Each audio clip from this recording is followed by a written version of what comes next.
Shalom. First and foremost, I want to give all honor, glory, and praises to Yahweh, Hashem Yahweh Shai, Bahashem Ruach HaKodash. Double honors to the apostles and elders at Great Millstone. Peace, blessings, and salutations to the hopefully elect. The brother Isaiah with the Pittsburgh GMS camp coming at you with another lesson through the spirit and power of Yahweh, Hashem Yahweh Shai, Bahashem Ruach HaKodash. Lord willing, this lesson is edifying. All right, I'm going to go ahead and mute my mic and play this clip and get a few precepts. Hold on, B. We gonna get this work. That was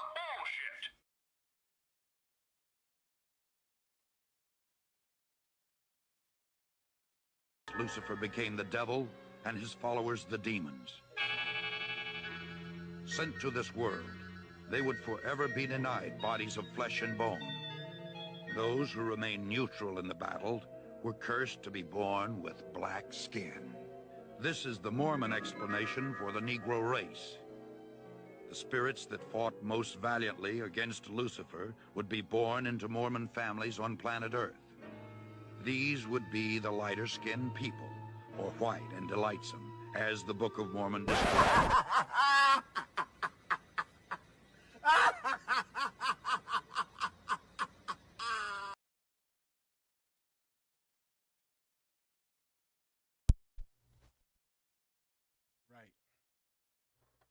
Right. So as you see on that video, the brother GMS get this work. All right. The Book of Mormon is completely off. All right. Now I want to preface this before we go into, how the Most High truly views these different skin colors, okay, and the significance of them and what actually happens in the scriptures concerning these skin colors, of saying it's not about skin color. All right, for those Israelites who would look at physical appearances and say, oh, they can't be Israelites because they look like this or they look like that. Okay, you completely going off. As a matter of fact, through the Spirit, this guy here, we believe, okay, is an Israelite. This guy, Blind Fury, okay. We got a brand new challenger. I'm not gonna really play it. All right, but this guy, Blind Fury, okay. Want to play any of it.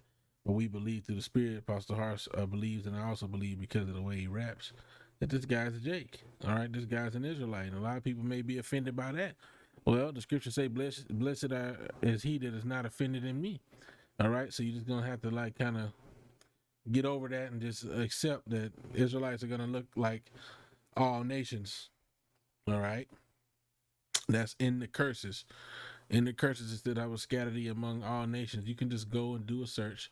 I'm going to just do it one time. You can go to here. You can type in scatter. I'm going to type in scattered with an ED. And you get 69 instances. Now, I like to sort the books by order. So the people were scattered abroad throughout all the land of Egypt together. So let's get here. Deuteronomy 30. All right. And 3. Then Yahweh thy power will turn thy captivity and have compassion upon thee, and will return and gather thee from all the nations whither Yahweh thy power have scattered thee. And the thing about Jake is they spread among the nations and they spread their seed. It happens all the time. All right.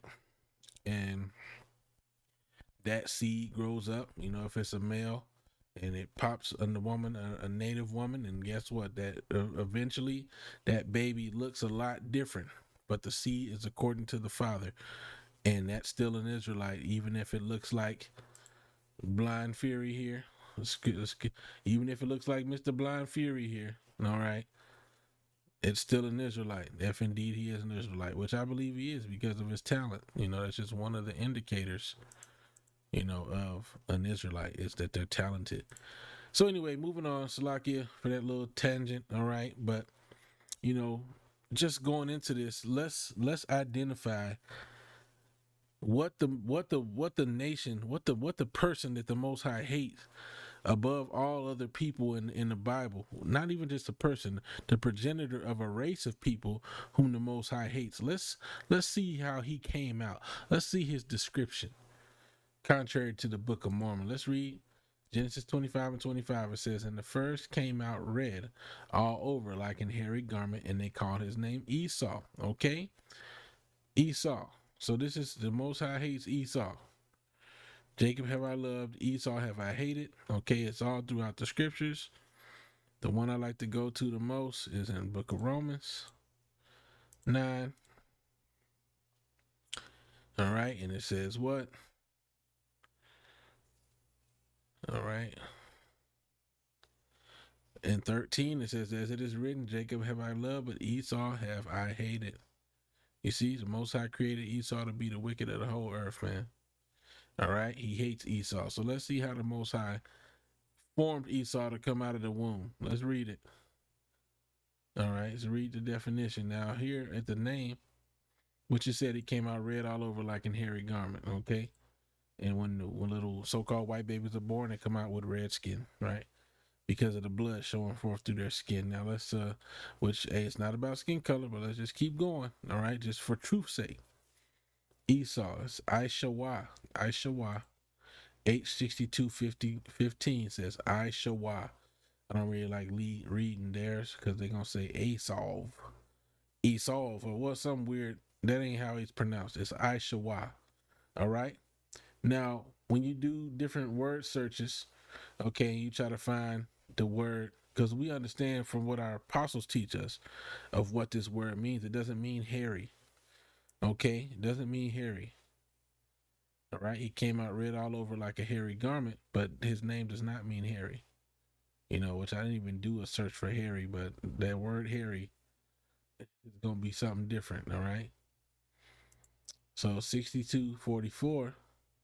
All right, is closer to his name. Look at the Hebrew characters. Shawa, Shash, Shasha, or Shash, because it's compound. Shash, Shawa, Shash. Okay, this is closer to his name, right? Now, what does Shash mean? It means to waste away, to be consumed. You see, to be consumed. All right. And that's how it looks. It looks like they're half dead when they're born. Okay. So this is what the progenitor of the race that the Most High hates. This is how he came out. He came out looking like somebody whose flesh was half consumed. Okay. And that happened to somebody else too. It happened to Miriam. Okay. In Numbers 12. I'm going to just read it briefly. Numbers 12 and 10 says, and the cloud departed from off the tabernacle, and behold, Miriam became leprous, white as snow. And Aaron looked upon Miriam, and behold, she was leprous.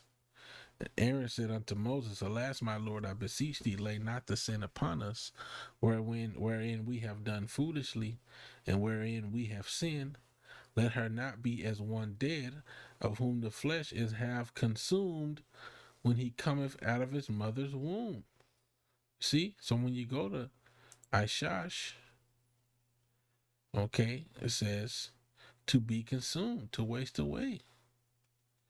You see? Consumed with grief. My bones are consumed, right? So, you know, the Lord was, Aaron was saying, look, she looked like she about half dead. You done took all her color away. She looked half dead. She was leprous, as white as snow, and she's being compared to somebody whose flesh is half consumed. As a matter of fact, look at that. Let her not be as one dead, of whom the flesh is half consumed, when he cometh out of his mother's womb. See? So when Esau came out of his mother's womb, he looked half consumed, and they called him Ishash. You see, these devils be going off on our language, man. They're not gonna tell you what the language truly means, what things truly mean. Okay? The blue letter goes off. The blue letter is not the authority on what these things mean. Job 13:4. Let's read it and let's wrap up. Job 13:4. But ye are forgers of lies, you are all physicians of no value, because these devils are liars, man. The physicians, they're falsifiers, they're creators of these lies, man. And then furthermore, the Messiah came out looking like this, but then all of a sudden the chosen people are gonna be opposite. Revelation chapter 1 and 13, and in the midst of the seven candlesticks, one like unto the Son of Man, clothed with a garment down to the foot, and girded about the paps with a golden girdle. His head and his hairs were white like wool, as white as snow, and his eyes were as a flame of fire. So he had a white woolly beard and afro. Verse 15, and his feet like unto fine brass, as if they burned in a furnace, and his voice is the sound of many waters. It didn't say his feet was like unto fine red meat or fine swine's flesh, as if they was freshly shaved of all the hair. It didn't say that. It said unto fine brass, as if they burned in a furnace. And if you burn brass in a furnace, you burn anything in a furnace, it's going to come out dark brown or black because of the soot and the burning. And even when you look up burnished brass, okay, which they try to mess with these words, man. They mess with the words. Let's get burnished brass, right? And we get images, okay? When you get images, go to the images. Why do you have discrepancies between this being burnished because of Esau's definition of burnished meaning polished, and then you got this is also burnished. This is also burnished. You see, when you click on it, oh, look at that, burnished brass paint. Well, why do you feel like there's so many different ones? Because burnished does not mean polished. This is polished brass. This light color. If you've ever been in ROTC and you take a belt buckle and you polish it with brass, this is what you get. So burnished does not mean polished. Burnished means it was burned. The root word is burned, burnished, because it's been burned. You gotta make that hit home. You see, burnished brass vase. It's a burned primitive vase. Brown, burnished. Anyway, Lord willing, this is edifying. I'm going to give all honor and glory to Yahweh Ba'ashem, Yahweh Shai Ba'ashem Rakakadash. Double honors to the apostles and elders at Great Millstone. Peace, blessings, and salutations to the hopefully elect. With that, I want to say Shalom, Ma'ababa Ball, Shalom.